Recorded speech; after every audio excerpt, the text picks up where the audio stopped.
And you, JC, what's your NBA this week in the NBA? This week in the NBA for me was the improved play of Philly, and of course Joel Embiid. Joel Embiid's been phenomenal in this, I believe, 6-7 game win streak that they've been on. They beat the Nets, which was one of the key victories for them at home, which was the first loss that started the Nets losing skid at home. But Joel Embiid's just been. I mean, we saw it at the start of the season how his season has kind of been up and down in terms of health. So, start of the season, Joel Embiid was firmly in the MVP race, got COVID, missed a lot of games, team dropped in the standings. He comes back, gets his legs and win under him. Philly Backpack. starts winning some games, and now on the updated NBA MVP tracker list, he actually is now number four. He's Wow. now number four. I believe he passed Steph Curry, right? If I'm not Yes, mistaken. Steph is Yes. five. He's four. So that's just incredible to me what Joel Embiid has been doing. Obviously, without Ben Simmons, Joel Embiid's been playing. I mean, Tobias Harris hasn't really been playing that well this year. He's getting some boosts from Philly from the Philly fans. So I mean, Joel Embiid's had a lot to work with this year. He's had his injuries, and obviously his illness. But just the fact that he's putting Philly on his back, playing like one of the best players in the NBA, and now that he's number four in the MVP race tracker, I feel like that's something that I feel like is incredible. And I feel like Joel Embiid can keep building on this, and hopefully for Philly fans, and maybe he could even reach that top three, maybe top two, if they keep playing that well and he keeps balling out like he's been playing. So I want to mention two things. For one, DeMar DeRozan's game winners versus the Pacers and Wizards, I think Trash. deserves some recognition. But this is the second thing I want to mention, and this is the most interesting thing that I was going to mention. Um, the Atlanta Hawks. It's rumored that they are interested in Ben Simmons, or they might be interested in Ben Simmons. Now, I think they have a trade package that is pretty fascinating. They could trade Cam Reddish along with Danilo Gallinari and maybe DeLon Wright to make the contracts work for Ben Simmons. The Atlanta Hawks right now are 27th in defensive rating. They could really use him. Now, what do you think? Do you think that the Hawks should go out and trade for Simmons? And if they do indeed get Simmons, how do you view this Atlanta Hawks team? For me. That's tough because what does a lineup of Trey, Bogey, Ben, Collins, and Capella look like? That sounds really good. I'm gonna be honest. It On does. Yeah, that team really? sounds crazy. Yeah, Yeah, that sounds good. Defensively, that is just going to boost them up times 30.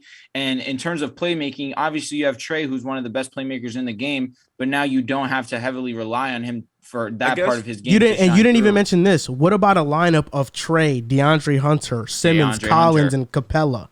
Defensively, that sounds insane.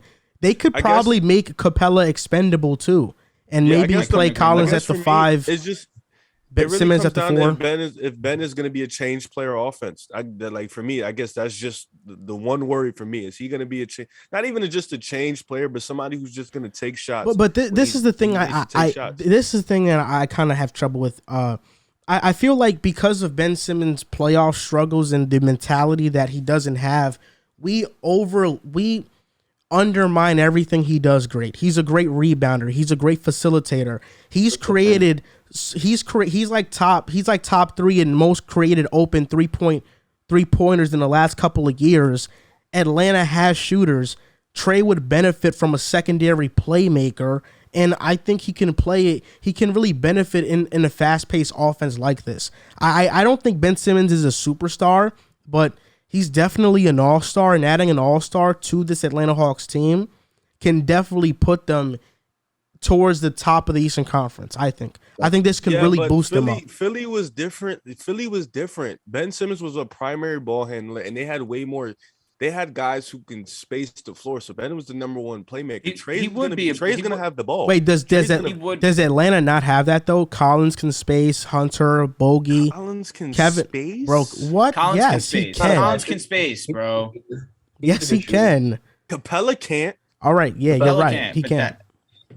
Capella can't. So it's like and who it's really just tough for me because you got two guys in the lineup you don't have to guard outside the paint. I just think And for Philly, they struggled with that with one guy. So imagine Atlanta with two of those guys on the court. And defensively, they're going to be great. No, listen, Ben Simmons, I know defensively what Ben's going to be defensively. They're going to up in defense, especially when DeAndre Hunter comes back.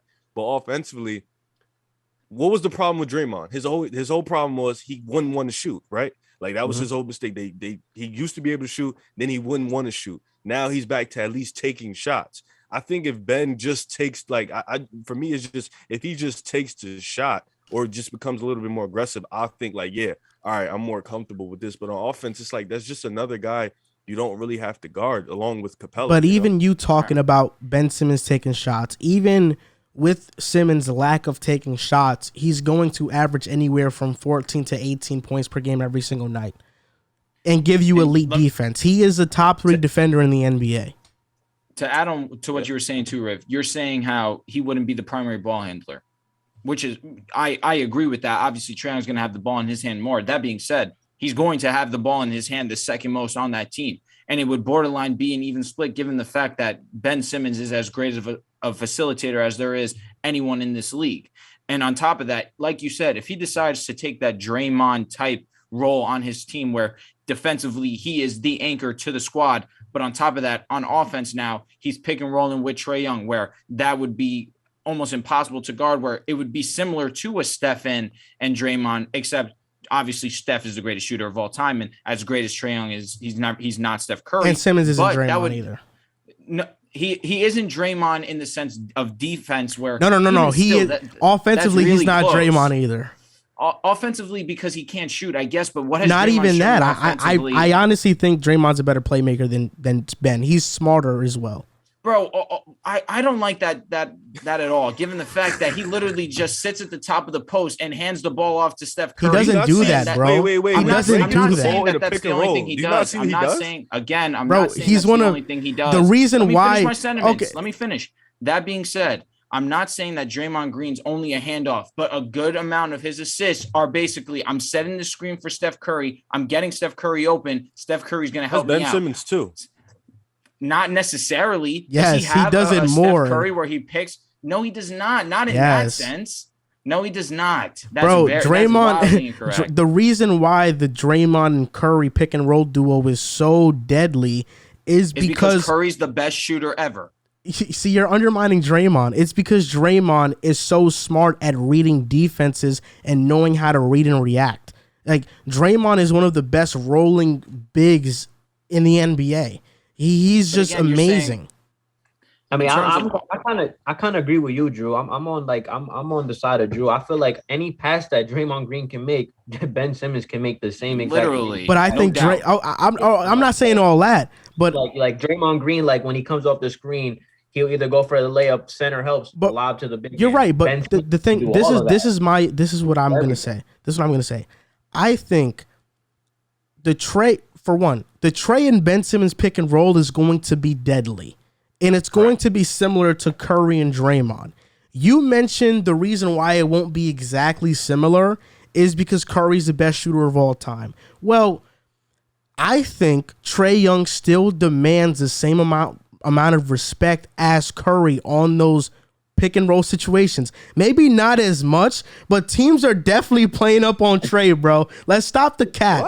Teams are playing up on Trae. What? Yes, they are, bro. I don't know about that one, buddy. Bro, what really sets apart that pick and roll dynamic between what would be Trae and Simmons and Draymond and Curry is how much smarter Draymond is in those situations than Ben Simmons at making the correct reads. That's what I think sets them apart. How to read a defense too, so not like Draymond, bro. I think Draymond has kind of losing me. If we're talking about IQ, I think Draymond is top 5 IQ in the NBA.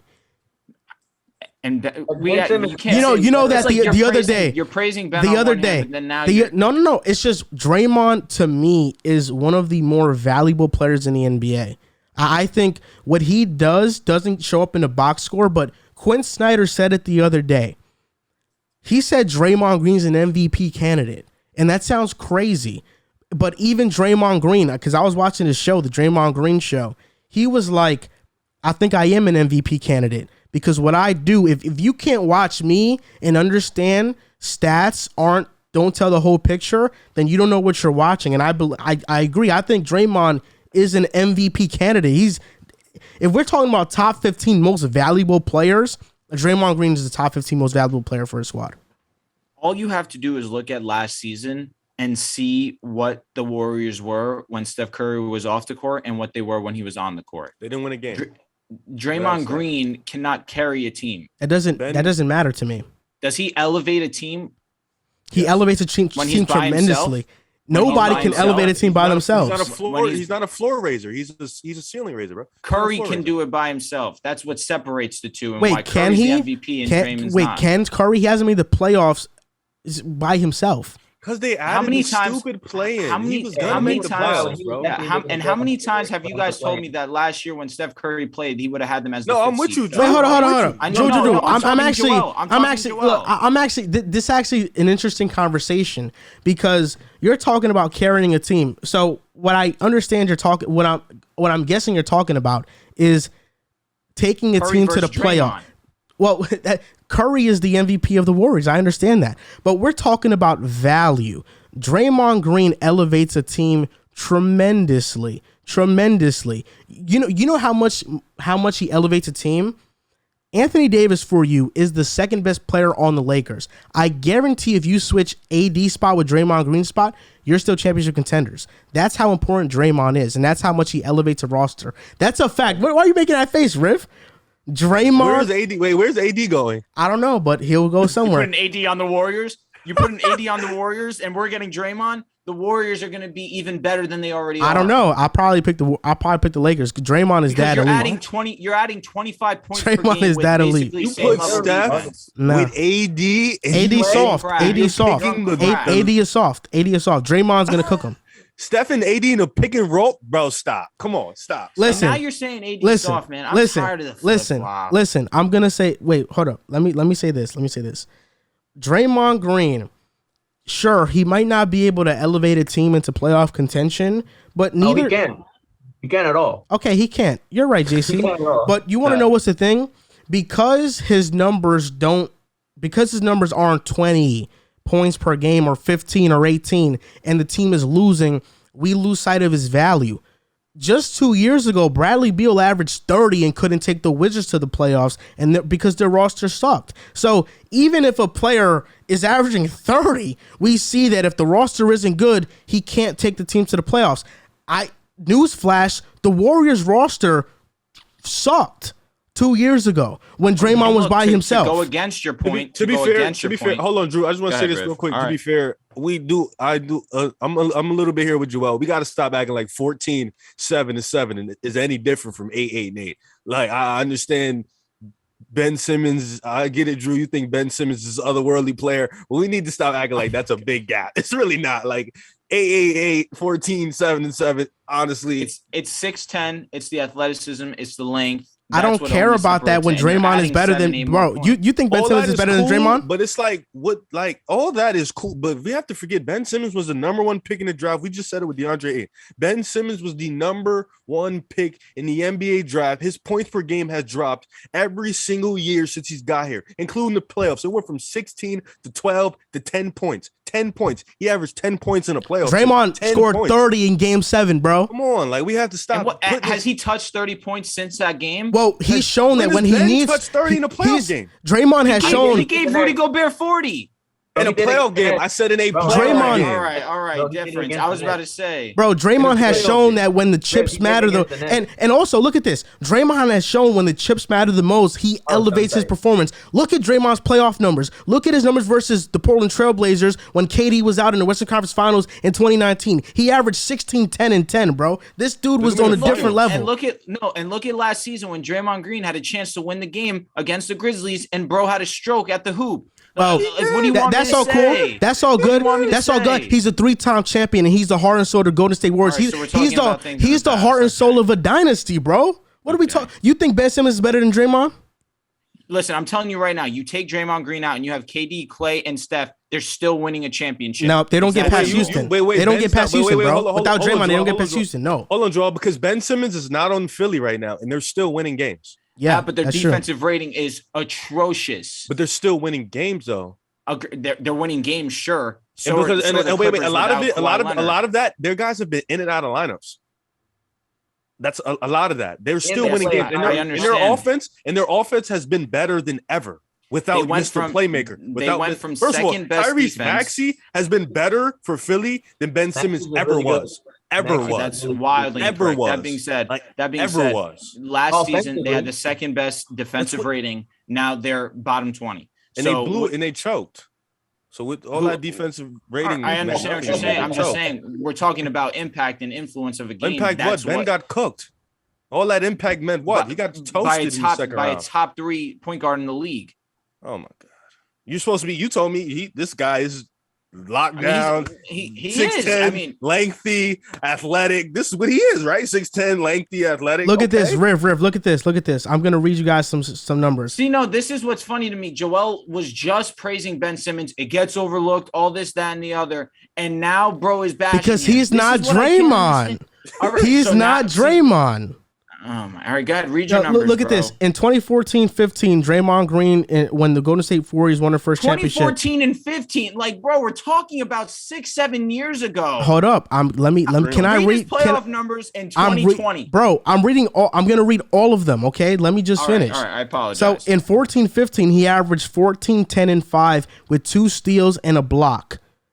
They won the championship. The very next year in 15-16, he averaged 15, 10, and 6 with 1.6 steals and 1.8 blocks per game. 16-17, he averaged 13, 9, and 7, 2 steals and 1.6 blocks. 17-18, when they won the championship again, he averaged 11, 11, and 8, and he averaged 2 steals and 1.5 blocks. And the last time they made the playoffs in 18-19, he averaged 13, 8, 1.5 steals and 1.5 blocks. And Ben don't have those numbers. And even Ben's also not playing with Steph Curry, KD, Clay.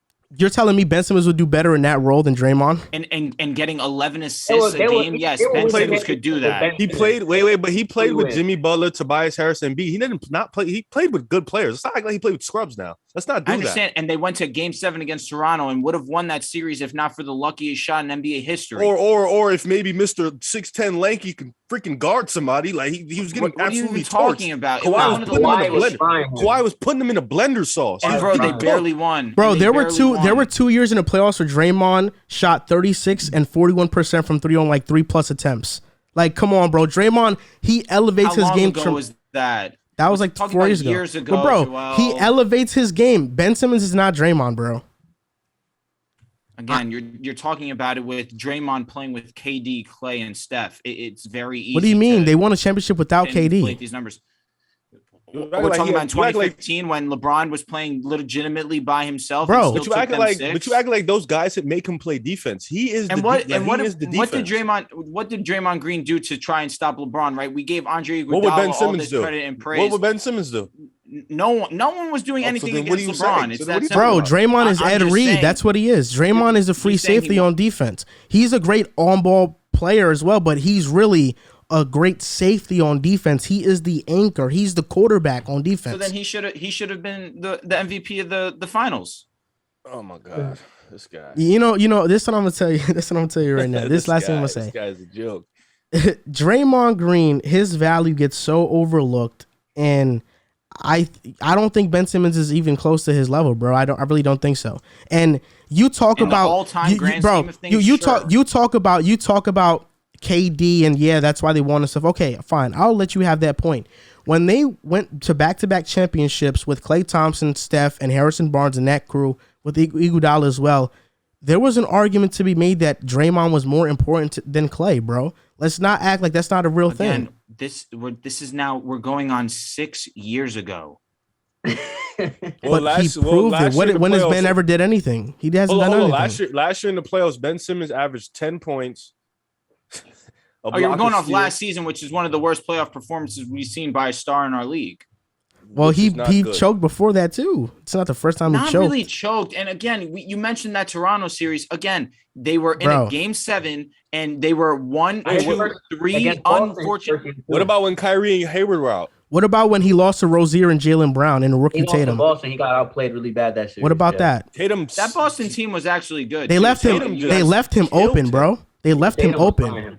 They left him open. He's not a shooter. Okay, but like they disrespected him. Yeah, they do that to Draymond now. No, I mean he makes it though. What do you mean they don't? Draymond makes them pay, bro. No, he does what are you talking not. About? Yes, he Barely does. Barely ever. Did you not watch that Suns game? They left him open. He hit a dagger 3. And was that his only 3 of the game? I don't know if it was, but definitely was the most important one. Open like they leave Ben. They guard Ben like Westbrook. Even worse than Westbrook. I've seen them guard Draymond like Westbrook. Probably a couple years ago, not this year. Again, I don't know why this is against Boston. Well, we got so off track. We got so off track, but this was really a Ben Simmons to Atlanta. Let's just get back on track of this thing. I think 41%, by the way. I think the Atlanta Hawks should trade for Ben Simmons. They have the 27th defensive rating currently, and I think the pick and roll duo between Trae Young and Ben can be similar to what we see from Steph and Draymond. It can be a really formidable duo, and he would help their defense. A lineup of Trae Young, DeAndre Hunter, Ben Simmons, John Collins, and Bogey, a small lineup like that can be very effective, and Philly can benefit from it too. I think Cam Reddish is a good, solid piece for the future, who has shown this year he's been playing at a very efficient level. Getting DeLon Wright or getting Gallinari, another forward to space the floor, would help Embiid as well. So I think it makes sense for both sides.